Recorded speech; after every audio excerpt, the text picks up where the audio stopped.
350 tahun.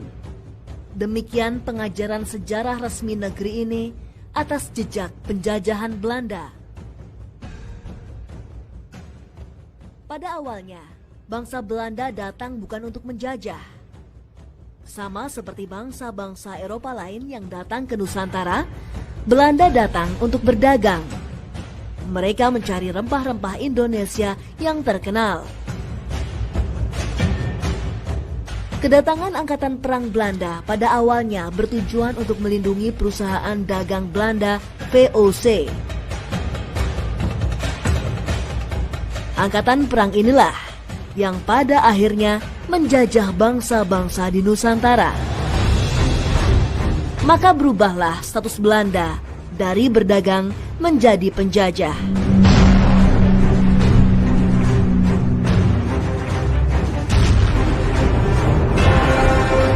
Peristiwa demi peristiwa terjadi, berabad-abad Belanda menindas dan mengeruk kekayaan Nusantara, meninggalkan luka sejarah yang tak bisa dilupakan.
Pada masa awal keberadaan Portugis dan Spanyol di Kepulauan Maluku, Belanda belum lagi memegang kunci penguasaan rempah Nusantara.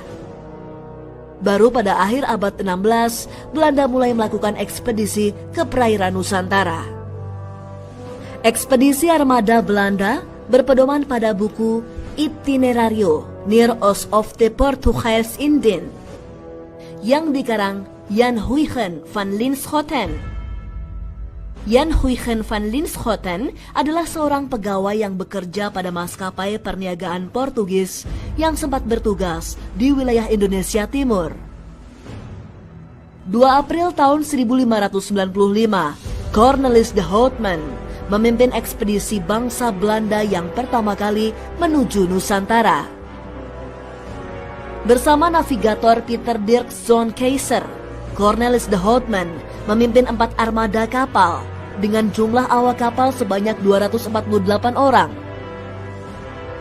Jalur yang mereka lalui adalah pantai barat Afrika, Semenanjung Harapan, Samudra Hindia, Selat Sunda, dan mendarat di Banten pada Juni 1596. Namun Belanda mengalami kebuntuan karena berhadapan dengan Portugis dan penguasa Kesultanan Banten. Mereka kemudian beralih ke wilayah Sumatera dan Kalimantan dan terus berperang dengan Portugis dan Kesultanan Banten. Belanda dipaksa mundur karena banyak pasukan yang gugur karena peperangan dan wabah penyakit. 94 pasukan yang tersisa melakukan perjalanan ke wilayah timur Indonesia hingga menemukan Pulau Bali. Selama setahun, pasukan Houtman melakukan niaga di sekitar Pulau Bali. Februari 1597, mereka kembali ke Amsterdam membawa serta 245 kantong lada, 45 ton pala dan 30 bal bunga pala. Walaupun jumlah tersebut tak sebanding nyawa yang hilang, namun perjalanan Houtman dianggap berhasil lantaran menguntungkan perdagangan hingga bernilai 800.000 gulden.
Bertemunya kepentingan modal kaum kapitalis, berkembangnya ilmu pengetahuan, dan semangat keagamaan menjadi pendorong utama bangsa-bangsa Eropa mencapai Nusantara. Namun demikian, jauh sebelum kedatangan bangsa-bangsa Eropa, Nusantara telah lama menjadi kawasan kosmopolitan. Kerajaan-kerajaan dan masyarakat Nusantara terbiasa melakukan transaksi ekonomi dan interaksi sosial budaya antar bangsa, mulai dari Tionghoa, Arab, India, dan bangsa-bangsa Asia Tenggara lainnya.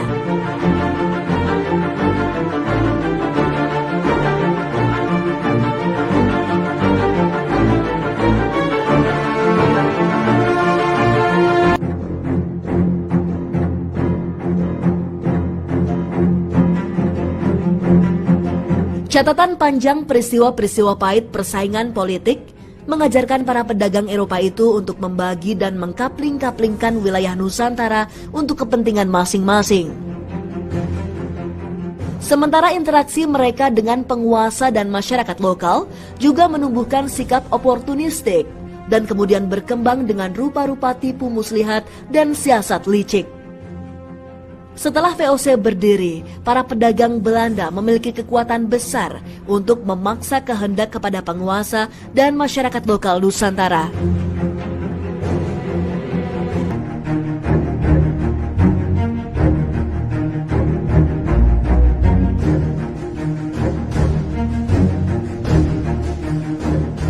Nusantara pada masa itu sesungguhnya bukanlah terra incognita yang tidak ada penguasanya. Kerajaan-kerajaan lokal ada di berbagai tempat dengan pemerintahan yang berdaulat di wilayah masing-masing. Sistem dagang dan tipu muslihat VOC yang merugikan itu tentu saja mendapat perlawanan. Perlawanan yang berujung kekalahan karena perpecahan dan adu domba Belanda terhadap kaum pribumi Nusantara.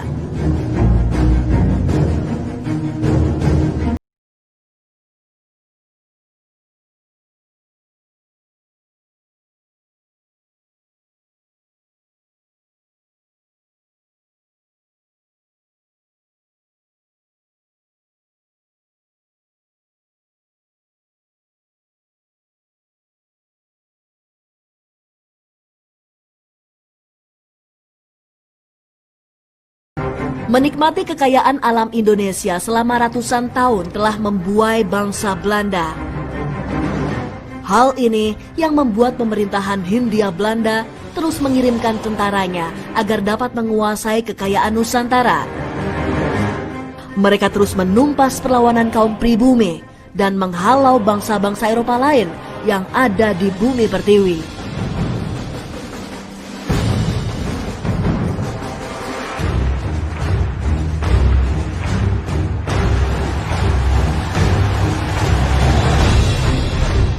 Pada tahun 1602, Belanda membentuk Verenigde Oost-Indische Compagnie atau VOC untuk melindungi kekuatan dagangnya. Tahun 1669, VOC mengalami puncak kejayaannya. VOC menjadi perusahaan dagang terkaya di dunia.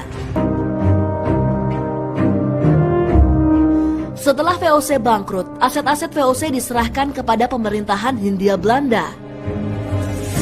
Bangkrutnya VOC nyatanya tidak mengurangi eksploitasi atas bumi Nusantara. Kolonialisasi bahkan kian lama semakin mengakar kuat.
Penderitaan bagi masyarakat Indonesia, sehingga mereka merasa bertanggung jawab secara moral untuk meningkatkan kesejahteraan masyarakat. Ya, caranya dengan melakukan balas budi. Balas budi itu apa? Dengan program kebijakan yang bisa meningkatkan kesejahteraan masyarakat.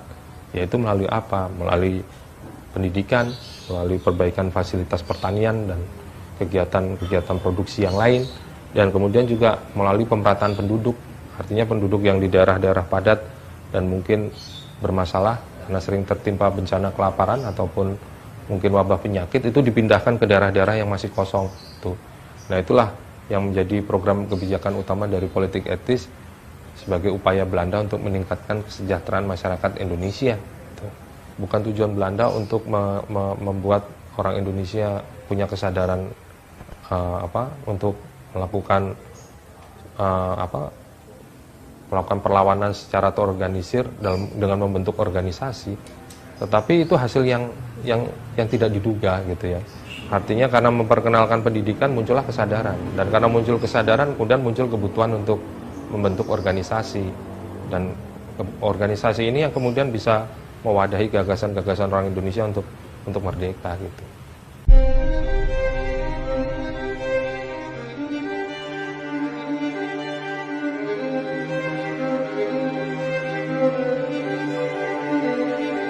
Sejarah mencatat sekian banyak peristiwa yang silih berganti mewartakan penderitaan anak bangsa. Sampai perlawanan dan perjuangan dikobarkan demi tegaknya kebenaran dan keadilan. Untuk meraih kemerdekaan sebagai jembatan emas terciptanya masyarakat yang adil dan makmur dan sejahtera bagi seluruh rakyat Indonesia.